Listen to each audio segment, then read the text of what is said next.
The Grill Room, next on SunTV. Happy holidays from all of us at SunTV.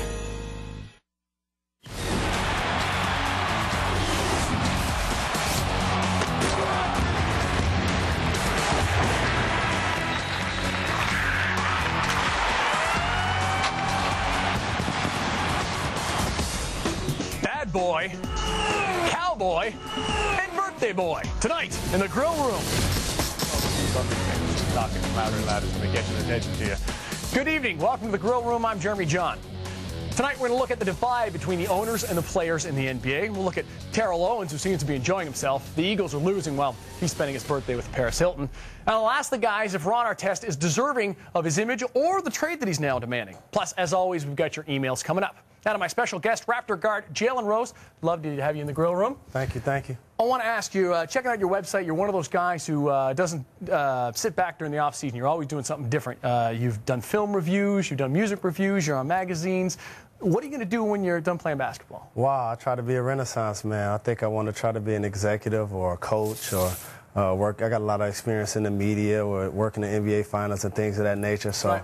I like to do a lot of things. A lot of things make me happy and excitable, and we'll see where it takes me. Being a coach sounds like a lot of headaches, man. You really up for that? I'm ready for that. I'm ready for that. I actually coach an AAU team in the summer in Michigan as well. So try to be a jack of all trades. Now, your website's got a contest that Steve Buffer and I were talking about earlier, where people can submit Christmas poetry on JalenRose.com. What are the prizes they're going to get?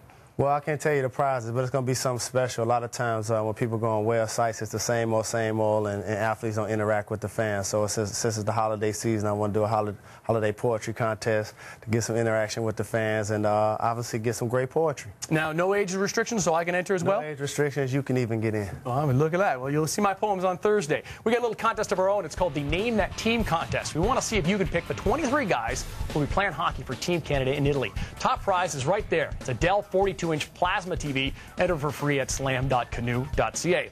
Now, our sports poll from last night asked which Canadian rink has the better shot of gold in Turin. You voted at suntv.canoe.ca, saying the guys have the best shot.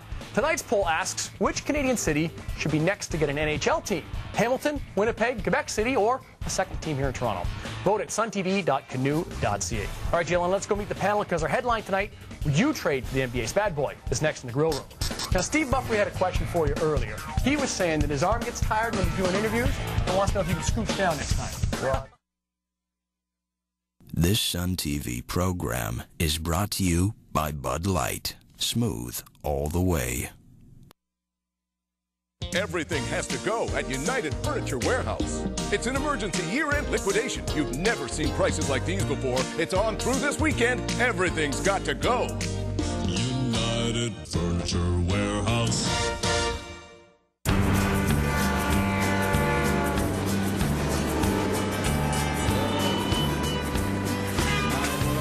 Nice day.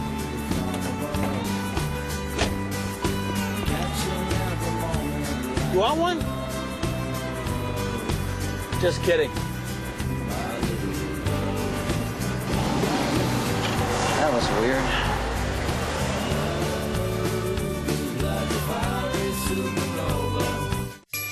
This season, there's a special gift for everyone in the GM Ring and Win event.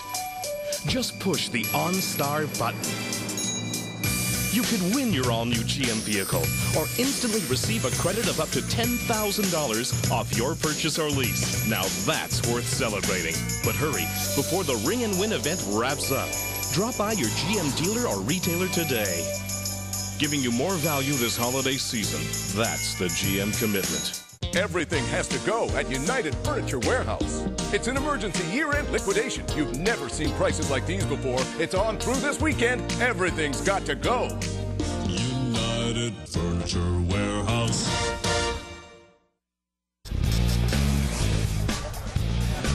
NBA bad boy Ron Artest says he wants to be traded. ESPN describes him as, get this, the most complete player in the NBA, but just a few chips short of the ante. I like that. Would you want that kind of guy on your team? Welcome back to the Grill Room. Making up the panel tonight, of course, Jalen Rose. From the Toronto Sun, we've got Mike Ulmer and, of course, Steve Buffer. And join us for the first time, the executive editor of Basketball News, our good friend, new good friend, Darren Andrade. Nice to have you in, Darren. Before we hear from you guys, let's hear from Ron himself. Here's Ron Artest. I took it to the next level, though, you know, and that was because of the fans, you know. Every time I came into that building, they traded me for Jalen Rose, and I wanted to prove to, the fans, you know, that it was a good trade. At the beginning of this season, you want to get that? No, okay. At the beginning of the season, you talked about, a fresh start, and you thought you were going to be able to. Fresh start. I thought I'd be able to have a fresh start. Well, what's changed? I'm not going to get, too deep into it. A couple things led me to believe that, my past, which is, it was kind of controversial, distracting, disturbing. It's still with me, Some people call me selfish, but people in my situation, I don't think they did what I did. Okay, Jalen, this guy's a great player, but he carries a lot of baggage. And he got traded for Jalen Rose. And he got traded. He mentioned that. Who doesn't have much baggage? Yeah. Do you want that kind of guy on your team? Well, it depends on which Ron Artest you're getting. I mean, am I going to get the guy that went up into the stands with the Detroit Pistons last year?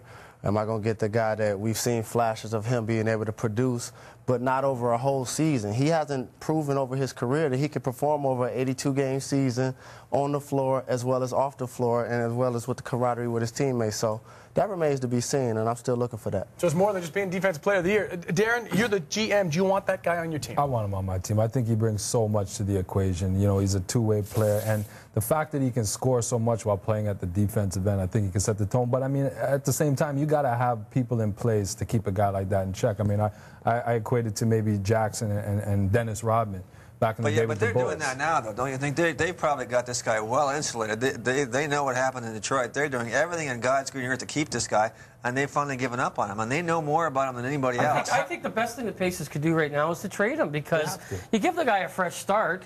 Yeah. You get some good players for him. I think it's a win-win. It reminds me of Danny Heatley deal. Yeah. Danny Heatley couldn't play in Atlanta anymore after that car accident. He knew he had to go. I think the Pacers should take the initiative. But there's obviously something going on with him there. He's not getting into that. Something where he feels he can't get a fresh start. And if he's got to go, he's got to go. But at the same time, the person taking him on has to be aware of his situation and know that they got to have the right people in place to keep him in check. But when you talk about the right people in check, you mean the other 14 guys in the locker room? We're still talking about a grown professional athlete that's going to say what he wants, do what he wants anyway. And you guys talk about controlling Dennis Rodman. Nobody controlled Dennis Rodman and he's in Chicago. But he was still dressing up as a drag queen. He was still showing up at games late. When he played he still was a sideshow. When he played with Mike, though, he played. Sometimes he was. He still was out there launching those three-pointers sometime and doing some things. He's kicking a cameraman. But they were a championship team, so because of that, we forgave that. Ron Artest has not been on that type of team yet. Indiana went to the conference finals one time, and like you said, they traded him for Jalen Rose to get them back there before Reggie Miller retired. Reggie Miller retired. They still haven't got back to that point yet. I think the problem with Artest, I think they should trade. I think the problem with trading him is, at this point, the guy is such a skilled player, but what are other teams going to try to lowball you when it comes to who you're going to give up for him? Got a problem because of his background, like his past, right? So what's the deal with this man, though? I mean, why is it? Can someone here explain this to me? He's making an enormous sum of money. He's playing basketball, which is a great way to make a living. The world seems to be a pretty good place, and you watch the guy, and he's obviously intelligent, and he seems like, when you talk to him, a really nice guy. I looked in that clip, and I saw a guy I kind of liked. A lot of times people don't understand that sports doesn't necessarily build character, it reveals it. Just because you're a great basketball player, just because you make a lot of money, just because you're a skillful guy, that doesn't mean you have the mental capacity to be a professional athlete